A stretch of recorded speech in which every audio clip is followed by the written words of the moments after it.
Bonjour à tous.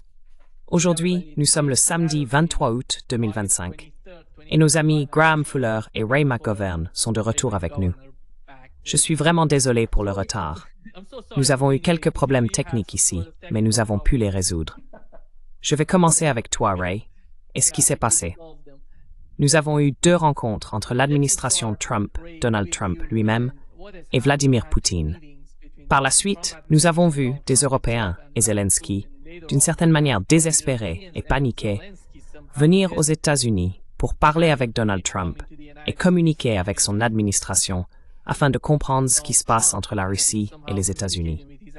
Il y a 2 points de vue sur la situation. Un côté affirme que tout cela est négatif. One side says that it's all negative.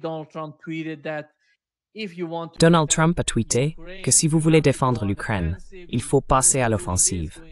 Faire ceci, faire cela, envoyer plus d'armes à l'Ukraine et tout ça. Et l'autre aspect, c'est la façon dont Donald Trump parle de ce qui se passe. D'une certaine manière, il essaye de s'éloigner de la situation, de simplement l'ignorer, comme s'il n'était pas intéressé par ce qui se passe en Ukraine. Il veut faire quelque chose à ce sujet, mais les Européens poussent tellement fort. Il essaie de faire quelque chose, je ne sais pas, d'une manière très délicate, je dirais. Que cherche-t-il à faire? Peut-on être positif, négatif? Quelle est votre compréhension de ce qui se passe là-bas? Ray, vas-y.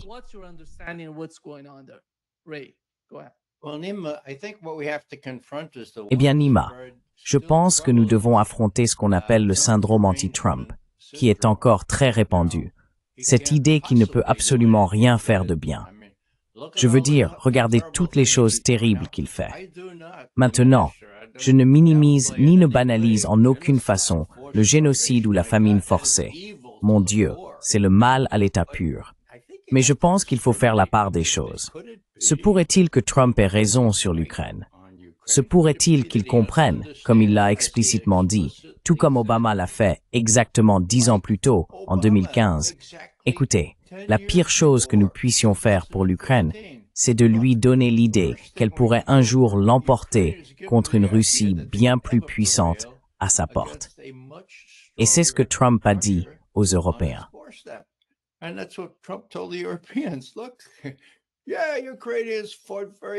Écoutez, oui, l'Ukraine s'est battue très courageusement, mais bon sang, ils affrontent un adversaire bien plus fort. Il faut que vous compreniez ça, d'accord? Alors, brièvement, que s'est-il passé? Eh bien, Trump a dit, d'accord, Poutine, si tu mets pas fin à cette guerre en Ukraine, je vais te donner 50 jours pour le faire. Oh, puis il a dit non, je vais te donner 5 jours, n'est-ce pas? L'échéance était le 8 août, c'est bien ça? Qu'est-ce que cela aurait été? Des sanctions écrasantes, impitoyables. Non seulement contre la Russie, qui est désormais imperméable aux sanctions, personne ne touche la Chine, mais aussi des sanctions secondaires, ça se propage partout. Alors, qu'est-il arrivé?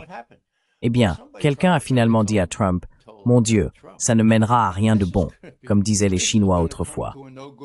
Qu'est-ce que tu vas faire le 8? Tu es stupide, d'accord?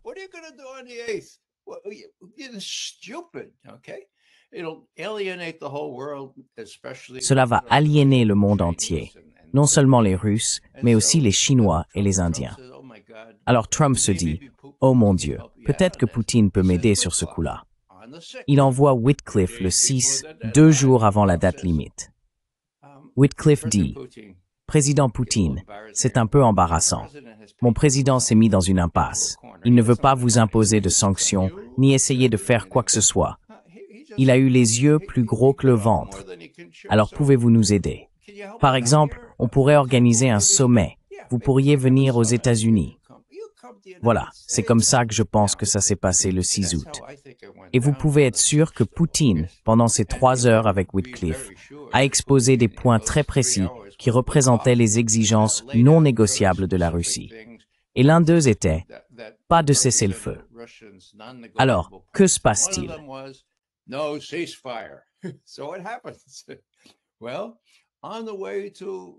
Eh bien, en route vers l'Alaska, Trump dit au journaliste de Fox, Bret Baier, « Vous savez, je serais terriblement déçu si nous n'obtenons pas une sorte de cessez-le-feu à la fin de tout ça, d'accord?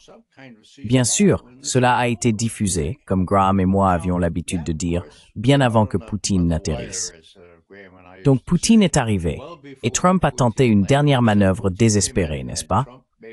S'il vous plaît, cessez le feu immédiat.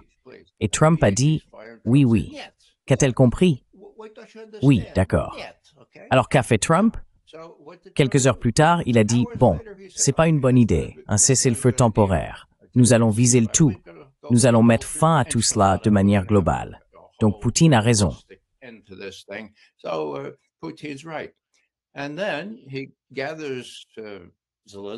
Et puis, il convoque d'abord Zelensky. C'est une décision intelligente. Il lui passe un savon. Et ensuite, ces gens que j'appelle, vous savez, je dis, voilà Trump qui se prend pour Blanche-Neige et les 7 nains, ces personnes venues d'Europe. Donc il les humilie. Il les aligne devant son bureau comme un professeur de 3e cycle. Et il leur fait la leçon. Puis il dit, oh, attendez une seconde, les amis. J'ai promis à mon ami Vlad que je l'appellerai à peu près maintenant. Pourriez-vous sortir et revenir dans une demi-heure? D'accord.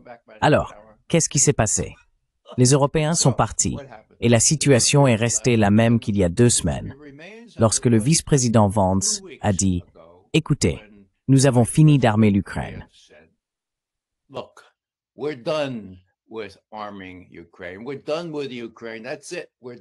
Nous en avons fini avec l'Ukraine.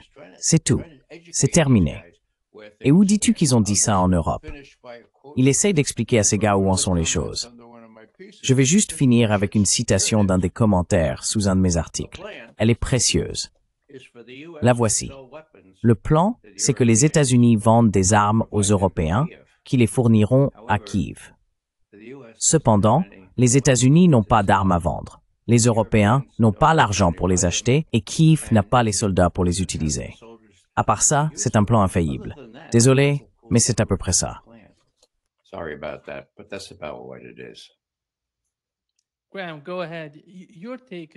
Graham, allez-y. Quelle est votre opinion sur ce qui s'est passé? Lorsque vous regardez la rencontre entre les 2 présidents, je parle du président russe et du président des États-Unis, quelle était la grande stratégie de cette réunion? Il s'agissait de quelque chose de plus vaste que ce qui se passe en Ukraine. C'était en quelque sorte une vision d'ensemble de la situation. Quel est votre avis là-dessus?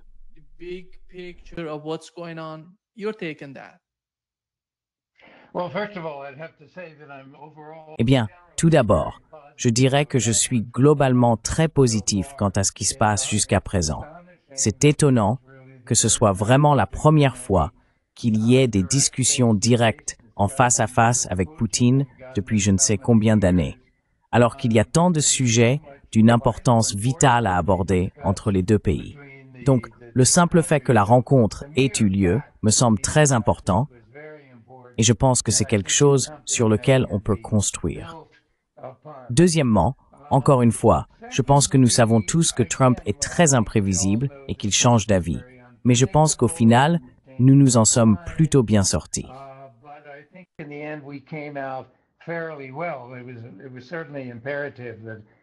Il était certainement impératif que Trump se retire du cessez-le-feu.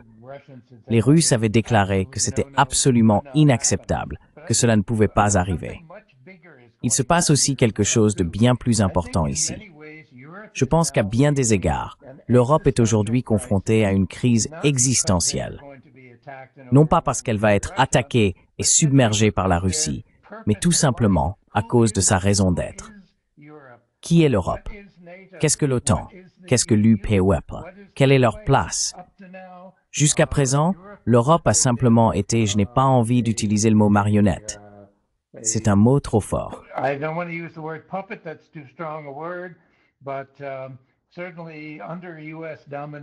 Mais certainement, sous la domination des États-Unis, en ce qui concerne la politique étrangère, l'UPOEP et l'Europe n'ont eu aucune politique étrangère propre, si ce n'est l'OTAN. Donc maintenant, si l'on a l'impression que l'OTAN commence à s'effondrer, et je pense que c'est le cas, je soupçonne que ce sera la fin d'une OTAN significative à l'avenir. Si l'OTAN est sur le point de s'effondrer, quel rôle reste-t-il à l'Europe dans le monde? Et surtout, pour cette bande de soi-disant dirigeants, les 7 nains, ou peu importe comment on veut les appeler, Il n'y a guère de leaders vraiment sérieux parmi eux. Et ils doivent beaucoup leur position dans l'UMR à la politique de l'UMR, à la politique de l'OTAN. Mais si Trump met fin à tout cela, je ne sais pas où l'Europe ira. Et c'est exactement comme le dit Ray.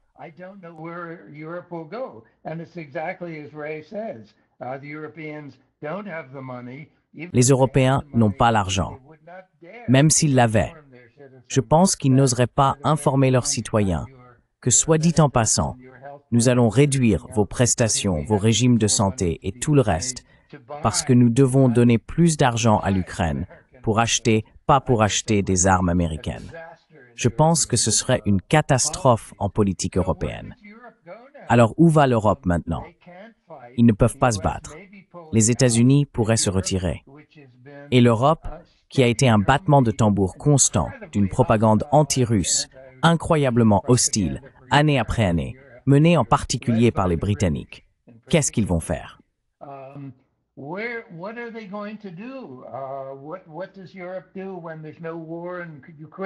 Que fera l'Europe lorsqu'il n'y aura plus de guerre en Ukraine, lorsqu'il n'y aura plus d'OTAN significatif?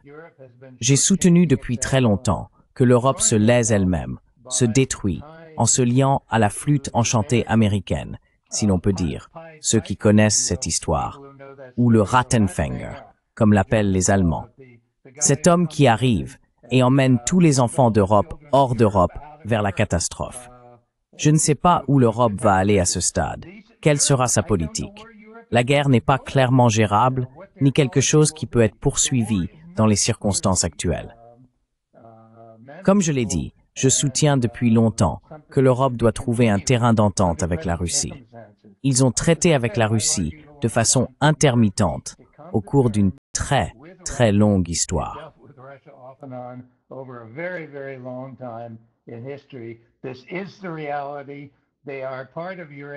C'est la réalité. Ils font partie de l'Eurasie. Si l'Europe veut faire partie de quelque chose, ce sera soit d'un empire américain en déclin, soit d'un programme économique eurasiatique plus large, les BRICS et d'autres initiatives. Donc en résumé, je pense que l'Europe est dans une situation très désespérée en ce moment. Il n'y a pas vraiment grand-chose qu'ils puissent faire, quelle que soit la direction. Et je soupçonne, comme le disent ceux qui connaissent mieux l'Europe que moi, que la plupart de ces dirigeants sont voués à une défaite électorale dans un avenir très proche, ce qui entraînera un changement. Les nouveaux pouvoirs, les nouveaux partis qui entreront en jeu seront très hostiles à la poursuite de la guerre en Ukraine. Donc l'Europe est dans une position difficile.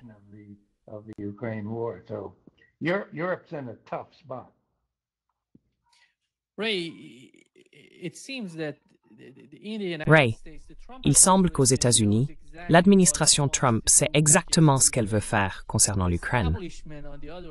L'establishment de l'autre camp sait ce qu'il veut obtenir de l'Ukraine.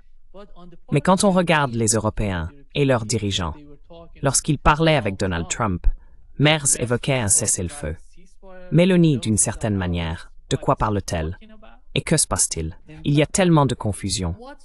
Ils ne savent pas ce qu'ils veulent. Ils ne sont pas unis. Et ils viennent à Washington pour parler avec Trump. Ce n'est pas bon signe, même pour Donald Trump.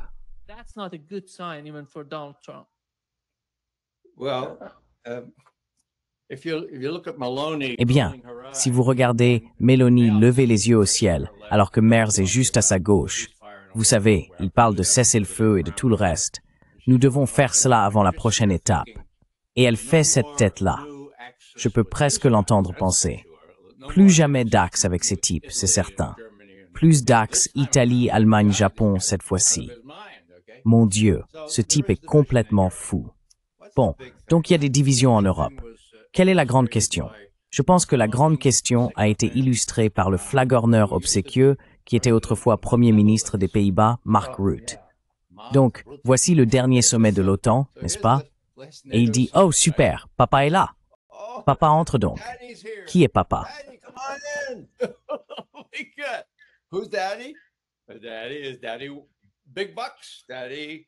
Mais papa, c'est Papa Gros Sous. Papa Trump, d'accord? Maintenant, je vais utiliser une comparaison ou une métaphore, ou peu importe comment on appelle ça. Papa est un mauvais payeur. Il ne va pas payer non seulement la pension alimentaire, mais il ne va même pas payer la pension pour enfants, bon sang. D'accord?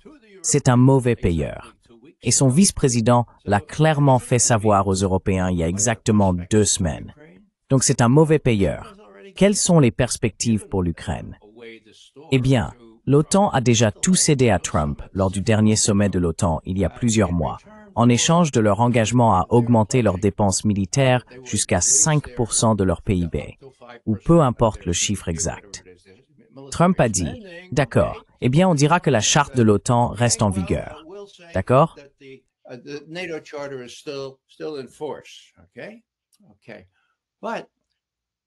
D'accord. Mais je ne veux aucune mention de l'Ukraine. Toute cette histoire d'Ukraine et de l'OTAN. Aucune mention de cela cette fois-ci. Oh mon Dieu. C'était le point central la dernière fois. La dernière fois, le mot-clé était « L'Ukraine a une voie irréversible vers l'adhésion à l'OTAN ». Sommet, ils ont tous signé cela. Oh, cette fois-ci, 1 an plus tard, aucune trace de cela. Donc il y a toutes sortes de signes. Cela peut sembler ésotérique pour certains, mais quand on dit cela une année et qu'on ne le dit pas l'année suivante, alors que c'est si important, c'est significatif. Donc ces types sont vraiment dépassés. Et je pense que Graham a tout à fait raison. Ils n'en ont plus pour longtemps.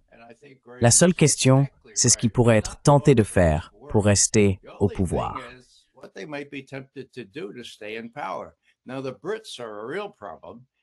Maintenant, les Britanniques posent un vrai problème parce qu'ils ont la capacité et l'expérience de mener ce genre d'opération sous fausse bannière qui pourrait tout faire capoter. C'est une chose qui me vient à l'esprit. Mais la situation est très précaire et Trump les a tous affrontés, notamment les Européens, mais aussi l'État profond à Washington. Il est très vulnérable, d'accord? Personne n'a affronté l'État profond de cette manière. Et l'une des raisons pour lesquelles il l'a fait, bien sûr, c'est parce qu'ils l'ont complètement neutralisé, et j'utilise ce terme à dessein, la dernière fois qu'il était président. Jack Matlock, mon bon ami, a publié un excellent article hier.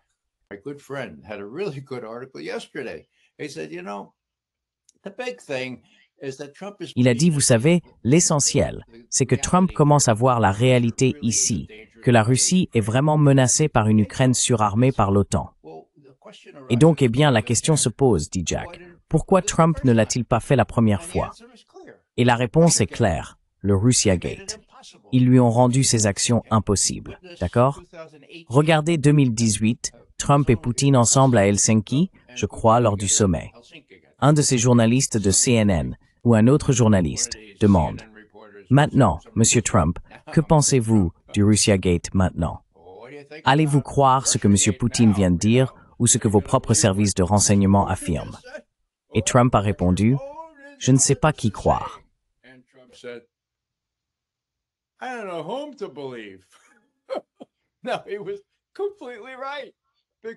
Non, il avait complètement raison, parce que ses propres services de renseignement mentaient effrontément, et Trump disait la vérité. Je veux dire, Poutine disait la vérité. Dernière chose à ce sujet, et c'est pertinent, j'espère. Ils étaient là, et un autre de ces journalistes dit « Maintenant, Monsieur Poutine, peut-être pouvez-vous clarifier cela une bonne fois pour toutes. » Donc Trump est ici, Poutine est là. Il dit « Monsieur Poutine, qui avez-vous soutenu lors de la dernière élection? » Encore une fois, Trump est ici. Poutine est là. Je veux dire, bonjour, quelle est la réponse à cela? Oh, bien sûr, Monsieur Trump. Oh, bien sûr. Nous voulons travailler avec lui. Nous voulons travailler avec lui maintenant. Qu'est-ce qu'il allait dire? Eh bien, en fait, je voulais qu'Hillary gagne, mais ce type, on va quand même devoir faire avec lui.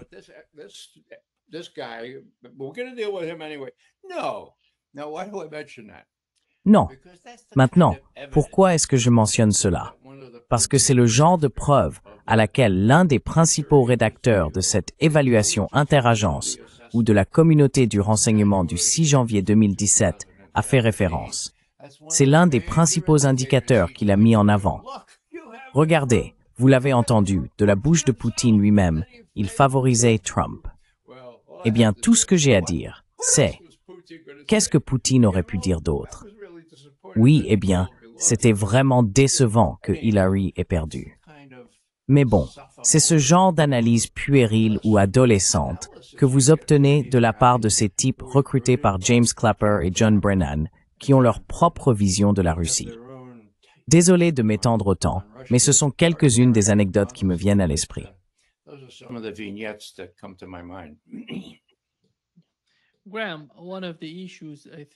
Graham, l'un des problèmes, je pense, après le cessez-le-feu, puisque Donald Trump ne pousse plus vraiment pour le cessez-le-feu, c'est la question de Zelensky et de son administration. Je pense que l'un des principaux obstacles, l'une des principales barrières qui compliquent un règlement en Ukraine, c'est l'administration Zelensky. Penses-tu que Donald Trump ferait quelque chose à ce sujet, qu'il communiquerait avec les Européens et les forcerait à agir en Ukraine?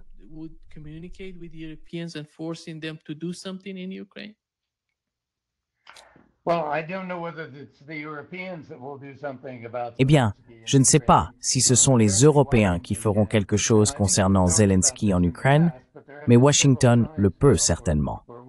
Et je pense que nous en avons déjà parlé par le passé, mais il y a maintenant plusieurs signes depuis des semaines que Zelensky est en train de perdre sa position, ou du moins son autorité. Il est manifestement à la tête d'une guerre qui est aujourd'hui proche d'un effondrement désastreux. Et si un accord de paix doit avoir lieu, je pense qu'il faudra une nouvelle forme de leadership. Donc la question est, qui va pousser Zelensky hors du pouvoir? Et je pense qu'il y a de nombreux indices ici et là que Washington aimerait le faire. Je ne sais pas. Les Européens l'apprécient probablement parce qu'il est un symbole de la poursuite de la guerre. Mais je ne pense pas que Zelensky ait un grand avenir devant lui.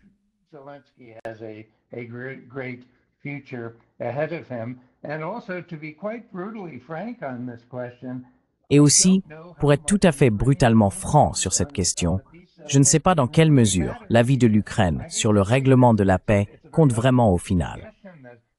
Je déteste le dire, c'est une suggestion très dure que l'Ukraine ne devrait avoir aucun contrôle. Mais si l'Ukraine a perdu la guerre, malgré le soutien massif de l'OTAN, des États-Unis et de l'Europe, alors je me demande quelle crédibilité il lui reste pour l'avenir. Et si la paix doit absolument être obtenue, Zelensky fait désormais plus partie du problème que de la solution. Donc j'ai tendance à penser que Trump va essayer de lui passer dessus comme un rouleau compresseur et de le forcer à accepter ce que Washington considère au moins comme un plan de paix crédible, dont l'Ukraine a peut-être vraiment besoin pour éviter de s'auto-détruire davantage. Mais c'est dur à dire, car cela enlève à l'Ukraine la capacité d'avoir le dernier mot. Je pense qu'ils ont pratiquement perdu la possibilité d'avoir le dernier mot sur cette question.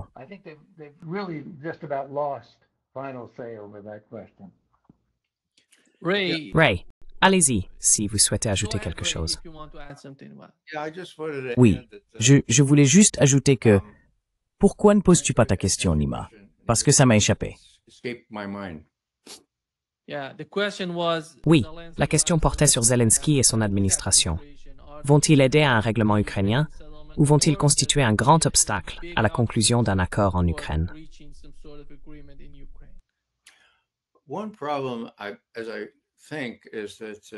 Un problème, à mon avis, c'est que le MI6 britannique contrôle en grande partie Zelensky. Il y a peut-être une sorte de querelle interne entre le MI6 et la CIA, pour ainsi dire, sur la question de savoir s'il doit rester ou non. La réalité fondamentale, c'est que la guerre est perdue, qu'il n'y a aucun moyen pour l'Ukraine de gagner, et que Poutine détient tous les atouts. Donc ce qui me dérange le plus, et peut-être que cela vous dérange aussi, c'est cette question. Eh bien, qu'a donné la Russie? Quelles concessions Poutine a-t-il faites à Anchorage? Eh bien, quand on a une quinte flush royale et qu'on sait que son adversaire au poker n'a qu'une paire de deux, on n'a pas besoin de faire de concessions.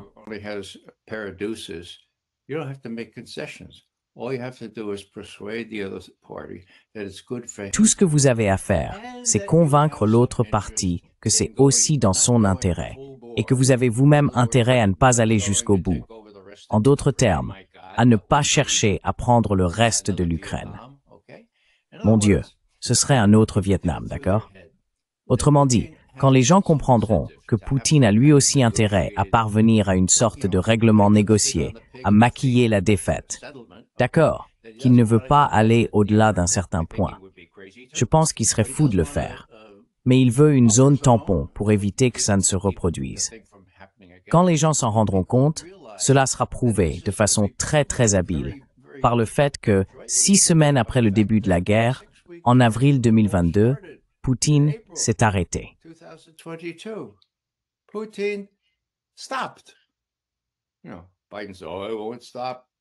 Vous savez, Biden a dit « Oh, ça ne s'arrêtera pas avec l'Ukraine. Vous allez aller en Pologne. » Eh bien, Poutine s'est arrêté parce qu'il y avait un accord. Et l'accord disait pas d'Ukraine dans l'OTAN. Et le reste était dans les détails. Mais les détails comprenaient des limitations sur les forces des deux côtés. D'accord. Donc la Russie s'est arrêtée. S'est arrêtée en avril 2022. Et qu'est-ce qui vous fait penser qu'il voudrait prendre le contrôle de toute l'Ukraine, ou de la Russie, ou de la Pologne, ou des pays baltes? En d'autres termes, quand Biden dit « Vous pensez que Poutine va s'arrêter là ?»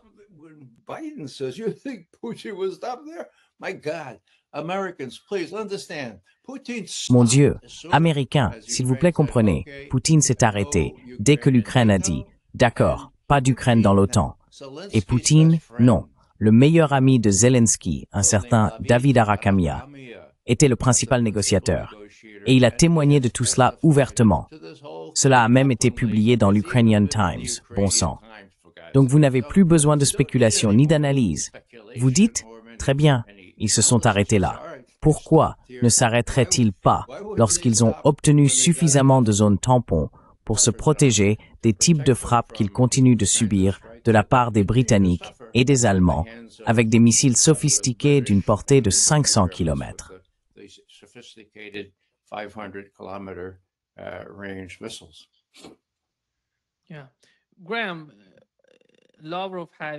Oui.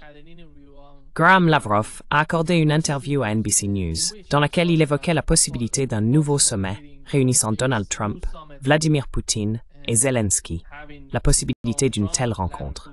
Voici ce qu'il a déclaré.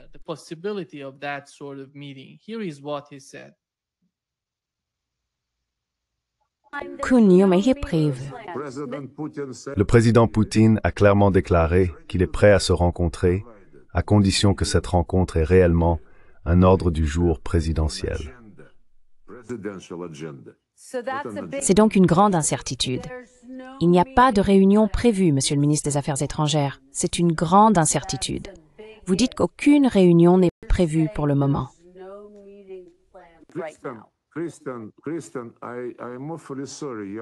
Kristen, je suis vraiment désolé que tu n'écoutes pas. Il n'y a aucune réunion prévue, et je ne remets pas cela en cause, mais tu ne peux pas, je pense, comprendre ce que je dis. Poutine est prêt à rencontrer Zelensky lorsque l'ordre du jour sera prêt pour un sommet. Et cet ordre du jour n'est pas du tout prêt. Le président Trump a suggéré après Anchorage plusieurs points que nous partageons. Et sur certains d'entre eux, nous avons accepté de faire preuve d'une certaine flexibilité.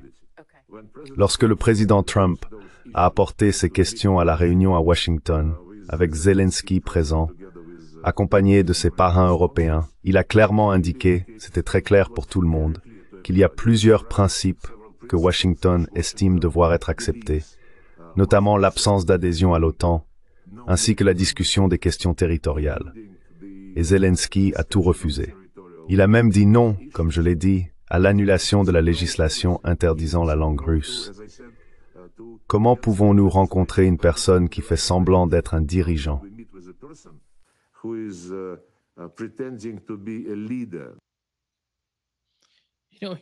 Vous savez, il expose simplement et clairement ce qu'ils veulent avant d'aller à une réunion avec Zelensky.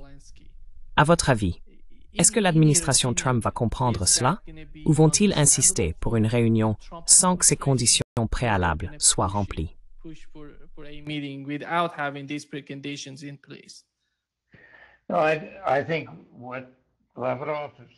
Je pense que ce que dit Lavrov est assez clair. Il n'y a aucun intérêt à organiser une réunion à trois s'il n'y a pas de place pour la négociation. Zelensky a toujours refusé de faire des compromis sur quoi que ce soit, mais j'ignore à quel point c'est sérieux. Cela pourrait être sa position de négociation ultime. Mais je ne pense pas qu'il y aura une réunion à trois tant qu'il n'y aura pas une compréhension assez claire de l'origine du compromis. Trump ne veut certainement pas participer à une réunion vouée à l'échec, et les Russes non plus. Et une telle réunion ratée affaiblirait les petits progrès déjà réalisés entre la Russie et les États-Unis. Donc je soupçonne que s'il doit y avoir une réunion à trois, cela signifie que tout le monde s'est essentiellement mis d'accord sur une forme de règlement, ce qui impliquerait bien sûr d'importantes concessions de la part de Zelensky. Mais, comme je l'ai dit plus tôt, je dois avouer que je ne pense pas vraiment que Zelensky ait beaucoup de poids dans cette affaire, au final.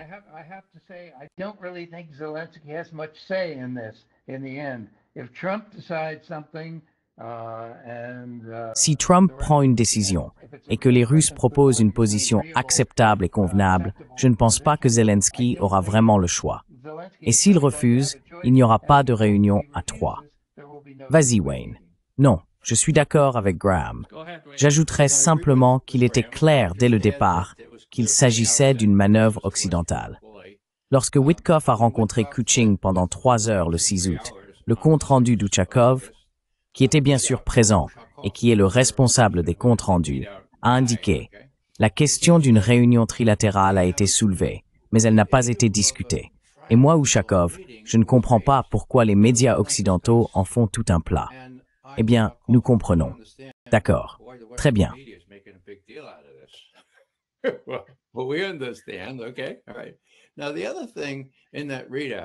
Maintenant, l'autre point dans ce compte-rendu sur lequel je vais revenir, car c'est la structure fondamentale de toute cette affaire, se trouvait dans le premier paragraphe du compte-rendu de la réunion de Witkoff avec Poutine. Il a été déclaré par Ushakov. Nous donnons la priorité à notre objectif fondamental d'améliorer les relations avec les États-Unis. En d'autres termes, l'Ukraine passe au second plan dans tout cela.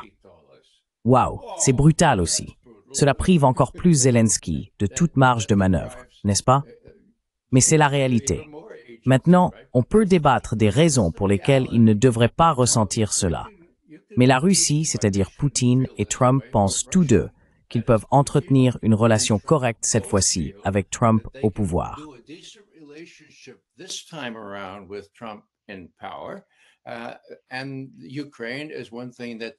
Et l'Ukraine est enfin un sujet sur lequel ils peuvent négocier.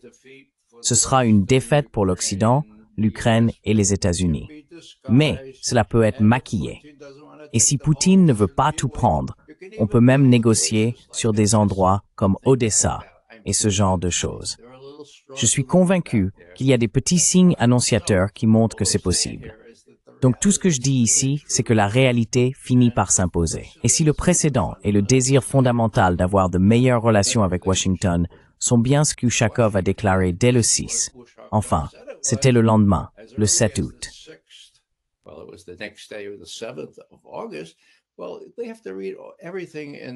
Eh bien, ils doivent tout lire sous cet angle. Et Trump, vous savez, cette histoire de trilatéral, Trump n'a jamais dit qu'il était d'accord, ou qu'Ushakov avait obtenu l'accord des Russes pour une initiative trilatérale. C'est juste, c'est pour les néoconservateurs. Bien sûr, nous voulons inclure les Ukrainiens, mais essayons d'abord de réunir les Ukrainiens et les Russes. Cela n'arrivera pas de sitôt. Pendant ce temps, les Russes sont très proches de la victoire sur le front occidental, si l'on veut, ou le front oriental pour l'OTAN. Et ces réalités s'imposent et rendent une grande partie des discussions dans les médias traditionnels assez hors de propos.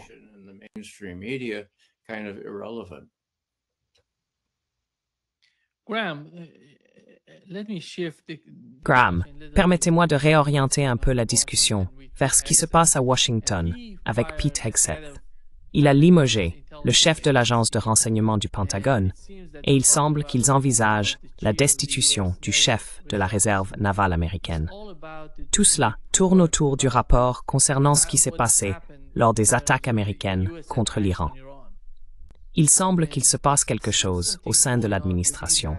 Ils ne sont pas satisfaits et essaie de faire croire que les États-Unis n'ont rien pu faire face à cette attaque.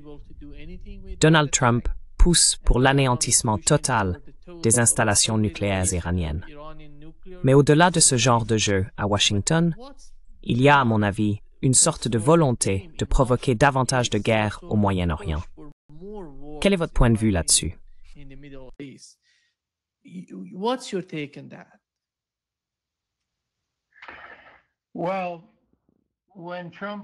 Eh bien, lorsque Trump a frappé l'installation nucléaire iranienne il y a plusieurs semaines, environ un mois, j'ai trouvé intéressant qu'il ait déclaré que ces installations nucléaires avaient été, je crois que ces mots étaient, complètement anéanties. Je pense que plus tard, nous avons tous découvert que ce n'était pas tout à fait le cas. Mais il était très utile pour Trump, à certains égards, de dire qu'elles avaient été anéanties, car cela a mis les Israéliens dans la position de dire « D'accord, nous avons tous frappé maintenant, nous avons tous touché l'Iran, et c'est terminé, et les armes nucléaires sont essentiellement neutralisées, donc plus de guerre, plus de frappes. » Essentiellement, c'est la position dans laquelle Israël a été poussé. Israël était très mal à l'aise avec cette position, mais ils étaient partagés entre dire « Non, c'était un échec, l'attaque contre l'Iran », ou dire « Oui, c'était un succès, donc nous n'avons plus besoin d'aller en guerre. »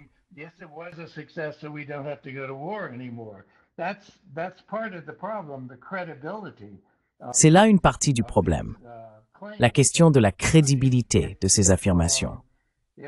Si nous croyons tous que ces armes, ces installations nucléaires ont été anéanties, cela réduit une partie de la pression en faveur de nouvelles attaques. Mais je pense que beaucoup de gens à Washington aimeraient revenir en arrière et peut-être recommencer. Et Dieu sait qu'Israël voudra probablement revenir et recommencer. En fait, c'est la chose qui me fait le plus peur, plus que presque tout le reste au Moyen-Orient en ce moment. La détermination absolue, sur le long terme, d'Israël à détruire l'Iran en tant que force stratégique significative au Moyen-Orient. Il n'y a pas d'autres forces stratégiques au Moyen-Orient qui pourraient menacer ou rivaliser avec Israël, sauf la Turquie, à bien des égards. Mais cela viendra peut-être plus tard.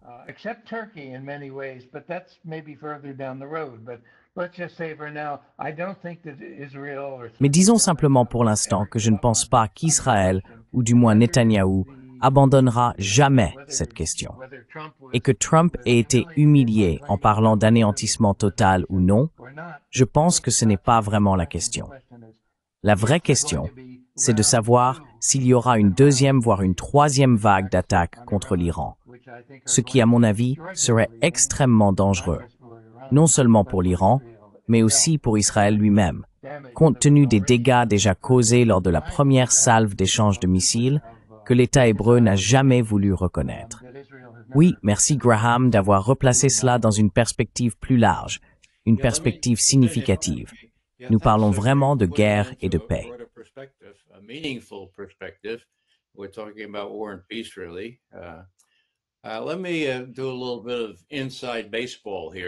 Permettez-moi de faire un peu de cuisine interne ici.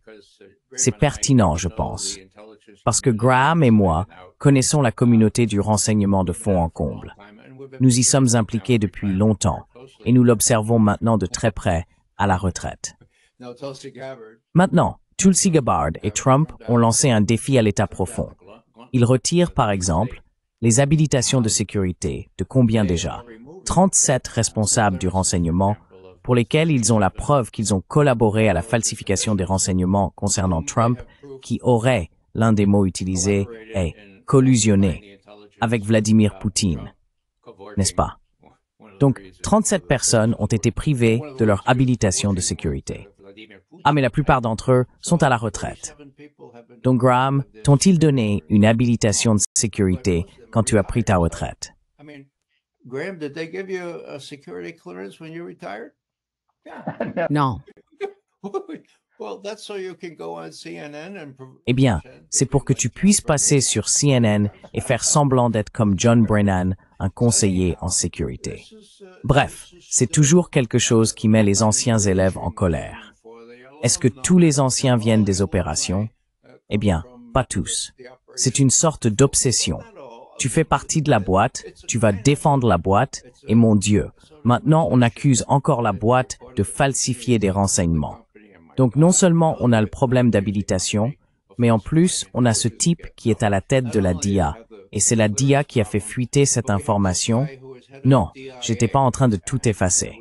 Mon Dieu, laisse tomber. Et ils ont fait fuiter ça à la presse. D'accord? Maintenant, je ne sais pas si ce général de l'Air Force était responsable ou au courant. Je doute qu'il l'était. Mais ils doivent quand même le tenir pour responsable. D'accord?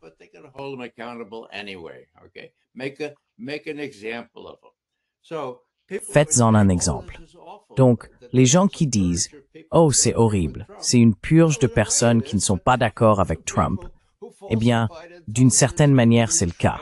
Mais il s'agit de personnes qui ont falsifié des renseignements pour essayer d'empêcher Trump de devenir président. Et ils ont vraiment essayé, menés par un certain Obama. Et cela est documenté. D'accord. Ensuite, ils ont essayé de s'assurer qu'ils ne pourraient rien faire concernant la Russie lorsqu'il était en fonction. Nous sommes donc dans une situation très dangereuse ici. Tulsi, je suis vraiment surpris qu'elle ait pris une position aussi ferme. Il y a un précédent, bien sûr, à cause des 26 hauts responsables du renseignement qui ont signé cette petite note disant « Oh, l'ordinateur portable de Hunter Biden ».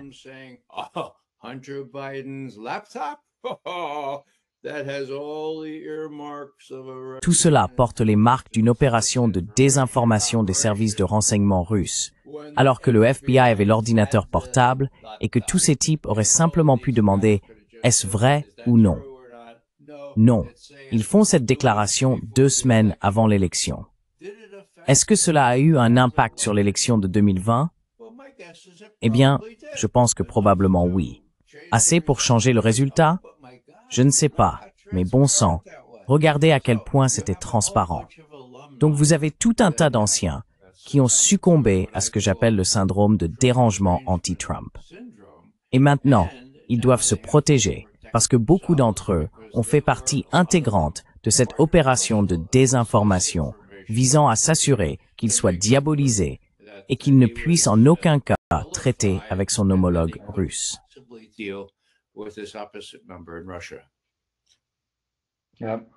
Go ahead, Graham. Your take. Oui, vas-y Graham, donne ton avis. Non, je suis d'accord. Je suis d'accord avec Ray. Je pense que c'est vraiment l'une des questions fondamentales pour l'Occident en général. Va-t-il continuer à entretenir cette incroyable phobie anti-russe qui remonte loin dans l'histoire? Nous pouvons encore une fois remercier les Britanniques pour une autre chose à laquelle ils ont contribué. Les Britanniques ont créé cette phobie anti-russe parce qu'ils ont toujours eu peur que l'Empire russe descende et envahisse l'Empire britannique en Inde. Et cela continue. Je veux dire, les sionistes chrétiens et toutes sortes de personnes se sont ralliés à cette idée. Mais j'affirme qu'il n'y aura pas de paix en Occident.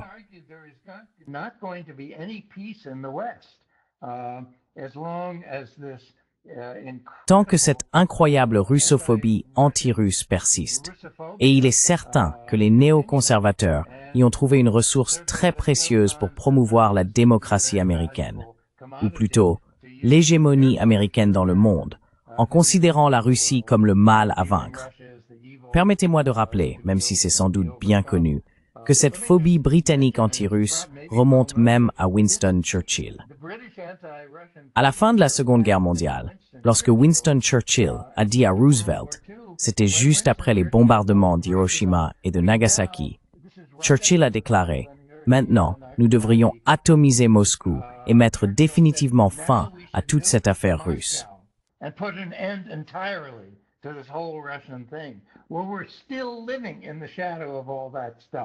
Eh bien, nous vivons toujours dans l'ombre de tout cela.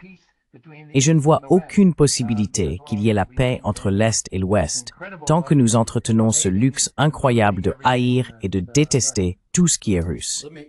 Permettez-moi d'ajouter qu'il y a un peu d'espoir. La plupart des gens, probablement moi y compris, considèrent que c'est un espoir vain. Mais si les citoyens américains sont informés de ce qui s'est passé pendant ce premier mandat de Trump, et maintenant ils peuvent l'être, car les documents sont disponibles, Tulsi Gabbard et d'autres qui ont assaini ces choses les ont rendus accessibles.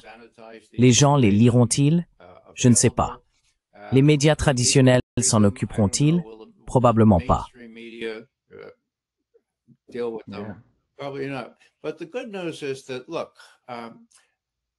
Mais la bonne nouvelle, c'est que, voyez-vous, avec chaque petite révélation, il y a peut-être une fissure. Maintenant, voici quelque chose qui est sorti hier, d'accord? Dan Bongino, le directeur adjoint du FBI, d'accord?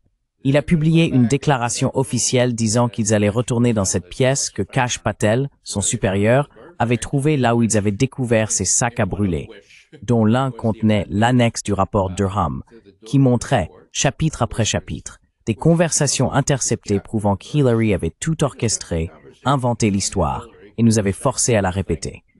D'accord, maintenant. Que peuvent-ils encore trouver? Eh bien, ce qu'ils recherchent, selon Dan Bongino, directeur adjoint du FBI, ce sont des informations concernant Seth Rich.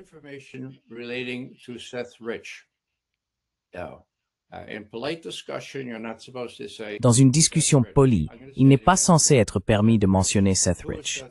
Je vais le dire encore une fois. Seth Rich. Qui est Seth Rich? La plupart des Américains n'en ont aucune idée. Il a été tué le 10 juillet lors d'une tentative de cambriolage où les voleurs ne lui ont rien volé. Il a été tué et il travaillait au Comité national démocrate. Il avait accès à ses emails très compromettants qui ont été remis à WikiLeaks. Et maintenant que nous savons que ces emails n'ont pas été piratés, et nous le savons de façon définitive, selon des témoignages sous serment devant la justice, que s'est-il passé? Qui avait accès à ces emails? Il fallait que ce soit quelqu'un travaillant au sein du DNC ou quelqu'un ayant accès aux emails du DNC.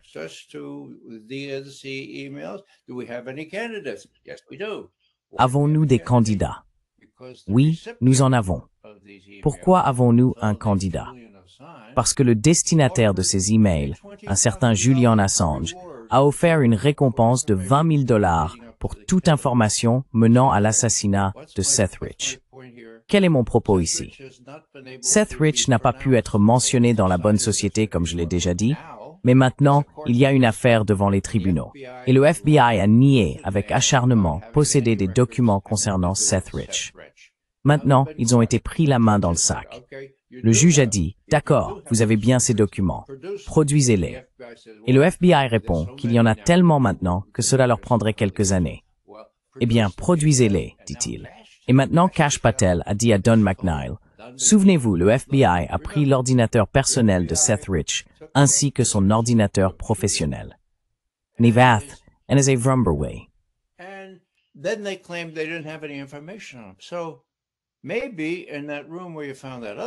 Alors peut-être que dans cette pièce où tu as trouvé ces autres choses, dans des sacs en toile de jute, cherche là-bas. Et c'est une déclaration officielle de Bongino, le directeur adjoint du FBI, faite juste hier. Et tout cela est lié à un avocat très persévérant nommé Ty Clevenger, qui travaille sur ce dossier depuis 6 ou 7 ans. Et même s'il n'est pas une femme, il persiste quand même, d'accord? Il persiste. Et tu sais, j'avais un peu abandonné, mais maintenant, il y a un juge qui semble, Masson, c'est son nom, il est dans le Missouri. Il commence vraiment à perdre patience avec le FBI. Sans direction, je pense qu'on va découvrir ce qui est arrivé à Seth Rich.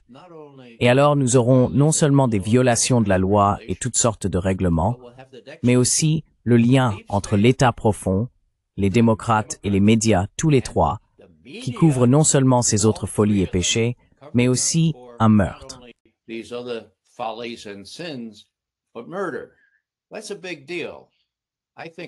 C'est une affaire importante. Je pense que ça va finir par sortir. Et je le dis depuis longtemps. Seth Rich était impliqué dans cette histoire. Après tout, nous avons Cy Hersh, qui affirme que lui et son frère étaient effectivement en contact avec Julian Assange, demandant de l'argent pour fournir ces documents. Or, Cy Hersh n'est pas né de la dernière pluie. Tout ce que je dis, c'est que les choses arrivent à un point critique et que, eh bien, Trump et Tulsi Gabbard doivent être conscients des formidables obstacles qui les attendent. Je pense que, et ce sera ma dernière remarque, Tulsi réduit l'effectif de son équipe de 40%, d'accord? Mais à mon avis, elle devrait embaucher 2 nouvelles personnes. Elle devrait être goûteuse pour le déjeuner et le dîner, au cas où elle mangerait au bureau, car elle en aura besoin. Et ce n'est qu'une petite plaisanterie. Juste une petite correction avant de conclure. Il s'appelle Dan Bongino, Ray. Bongino. Oui, Bongino. Eh bien, je suis content que Ray soit optimiste à ce sujet. Il a peut-être raison de dire qu'il y aura beaucoup d'embarras pour ces personnes qui ont si manifestement déformé, tordu et politisé les renseignements. Mon inquiétude est encore plus large. Je ne sais pas si cela changera quoi que ce soit à la russophobie plus profonde qui existe dans la société américaine et européenne, mais surtout américaine et britannique. Juste une réponse à cela. Il y a eu Clapper, James Clapper, qui a déclaré célèbrement à un intervieweur de NBC, « Vous savez, je sais, regardez l'histoire des Russes. Je sais que cela vous fait sourire. Regardez l'histoire des Russes.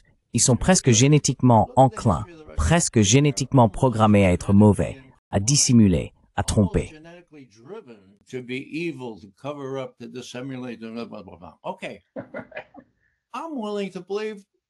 D'accord, je suis prêt à croire que ce type croit vraiment ce qu'il dit. Je l'ai cru moi aussi. Maintenant, regardez John Brennan.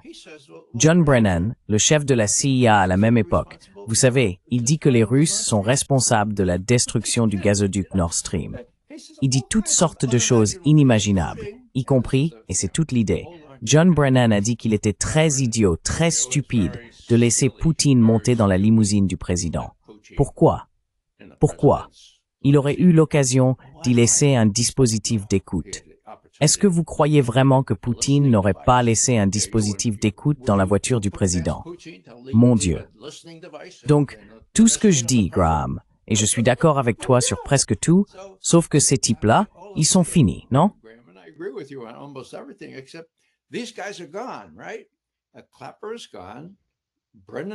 Clapper est parti, Brennan est parti.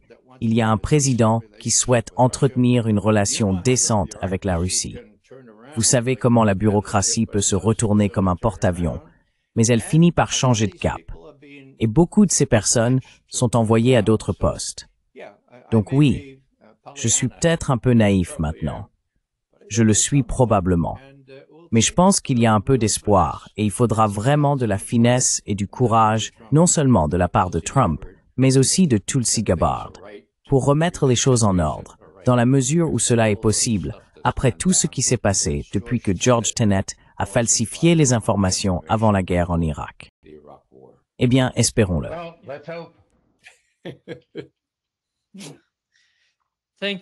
Merci beaucoup, Ray et Graham, d'être avec nous aujourd'hui. C'est un grand plaisir, comme toujours. Avec plaisir, Nima. Merci. Merci, Nima. Ravi de vous voir, Graham.